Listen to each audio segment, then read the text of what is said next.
Powerful men rarely rise alone. Behind every dictator stands an inner circle, loyal lieutenants who feed ambition, enable atrocities, and ultimately betray one another in pursuit of survival. Adolf Hitler, the Führer of Nazi Germany, surrounded himself with such men. They were not faceless bureaucrats. They were architects of terror: Göring, Goebbels, Himmler, Bormann, and Speer. Each man vied for power, whispered poison in Hitler's ear, and helped build a regime that brought the world to the edge of annihilation. This is the story of Hitler's lords of evil, their rise to power, their betrayals, and their eventual downfall. Adolf Hitler's rise from failed artist to supreme dictator is well known, but the machinery of his power relied heavily on the men around him. After the failed beer hall putsch in 1923, and his brief imprisonment, Hitler restructured the Nazi Party, surrounding himself with loyalists who would execute his vision. Among them was Herman Göring, a decorated World War I fighter ace who brought military prestige and charisma to the movement. Joseph Goebbels, a frustrated academic, wielded words as weapons, transforming propaganda into a tool of national hypnosis. Heinrich Himmler, a bespectacled agricultural student, appeared unassuming but built the SS into a state within a state. And later, Albert Speer, a young architect, would become Hitler's genius builder and eventually armaments minister. Together, they helped turn Hitler from a fringe demagogue into the head of a totalitarian empire. But their loyalty was never pure. It was always tied to ambition. Hermann Göring embodied excess. Once a daring fighter pilot, by the 1930s, he had transformed into a flamboyant political operator. He controlled the Prussian police, paving the way for the Gestapo, and later oversaw the Luftwaffe, Germany's air force. Göring was Hitler's designated successor for much of the war, but he was also corrupt to the core. Obsessed with wealth, jewels, and fine art, he plundered occupied territories while living in palatial estates. While Hitler ranted about sacrifice, Göring dined on lavish feasts. Yet Göring also had Hitler's trust. He orchestrated the purge of the SA during the Night of the Long Knives in 1934, cementing the SS and Gestapo as Hitler's tools of terror.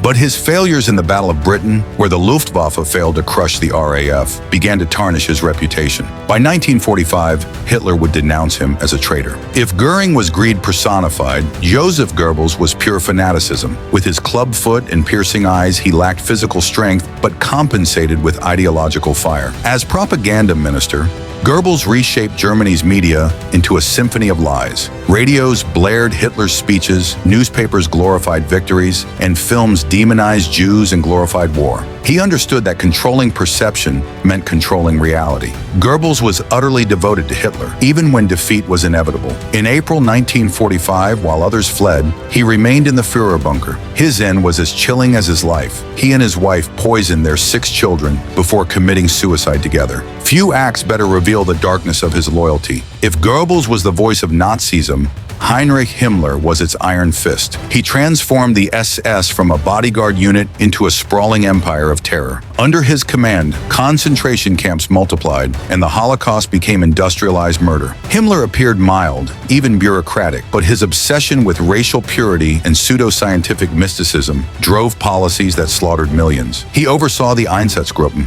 death squads that followed the German army into the Soviet Union, massacring Jews, Roma, and political opponents. Yet Himmler also revealed the duplicity of Hitler's circle. By 1945, sensing defeat, he secretly attempted to negotiate with the Allies behind Hitler's back. When Hitler discovered this betrayal, he stripped Himmler of all titles. Once feared as the second most powerful man in Germany, Himmler died by suicide after capture. Unlike Göring, Goebbels, or Himmler, Albert Speer projected refinement. A talented architect, he rose quickly after impressing Hitler with his designs for party rallies and monuments. By 1942, he became armaments minister, responsible for keeping Germany's war machine alive. Speer was efficient, charismatic, and ambitious. He rationalized production, keeping factories running even under heavy bombing. But his success came at a moral cost. He exploited forced labor from concentration camps, making him complicit in Nazi crimes. At Nuremberg, Speer distanced himself from the worst atrocities, claiming ignorance of the Holocaust. Unlike most of Hitler's lieutenants, he survived with a prison sentence instead of the noose. For decades, he cultivated the image of the good Nazi, though modern historians reject the myth. Hitler thrived on chaos. He encouraged rivalry among his lieutenants, believing competition ensured loyalty. Göring schemed against Himmler. Goebbels fought with other party leaders for influence. Speer quietly built his own empire within the armaments ministry. This system of overlapping authority created constant infighting. Instead of unity, Hitler's inner circle was a court of vipers, each man jockeying for favor. Their betrayals grew as Germany's fortunes waned. By 1943, after Stalingrad and the Allied landings in Italy, cracks widened. Göring drank himself into stupors. Himmler pursued secret peace talks. Even loyal Goebbels doubted victory. Hitler remained the axis, but his circle was unraveling. As Allied troops closed in from the west and the Red Army stormed from the east, Hitler's empire crumbled. Berlin became a fortress of rubble, its citizens starving. In the Führer bunker, paranoia reigned. Hitler lashed out at his generals, accusing them of betrayal. Göring, sensing the end, sent a telegram suggesting he assume leadership. Hitler branded it treason. Goebbels clung to Hitler until the bitter end. Himmler was cast out, despised for his betrayal. Speer visited the bunker one final time, later claiming he had considered assassinating Hitler, but lacked the courage. On April 30th, 1945, Hitler shot himself. Goebbels followed days later. Himmler swallowed poison.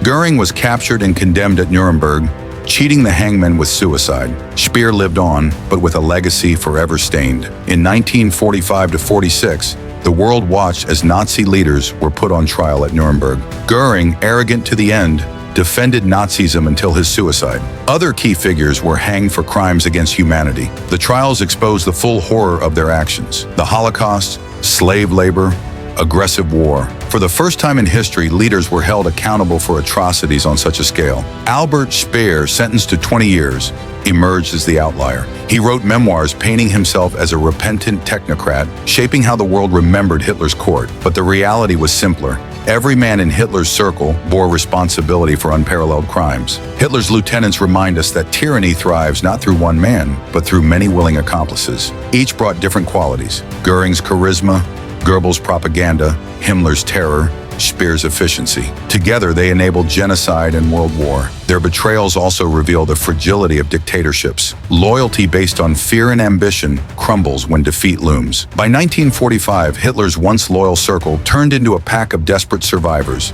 each scrambling to save himself. Today, the names of Hitler's inner circle stand as warnings. They show how ordinary men, driven by ambition and ideology, can become architects of evil. The rise, betrayal, and downfall of Hitler's inner circle is more than history. It's a reminder of how power corrupts, how ambition blinds, and how silence enables atrocities. Hitler may have been the face of the Third Reich, but without his lords of evil, his vision could never have become reality. Their story is not just about war, it's about the dangers of loyalty to tyranny and the inevitable downfall of those who build empires on fear. History holds dark lessons, but remembering them is the only way to prevent them from repeating. If you found this deep dive into Hitler's inner circle insightful, don't forget to like this video, share your thoughts in the comments, and subscribe for more untold stories of history's most dangerous figures. Because understanding the past is the first step to guarding the future.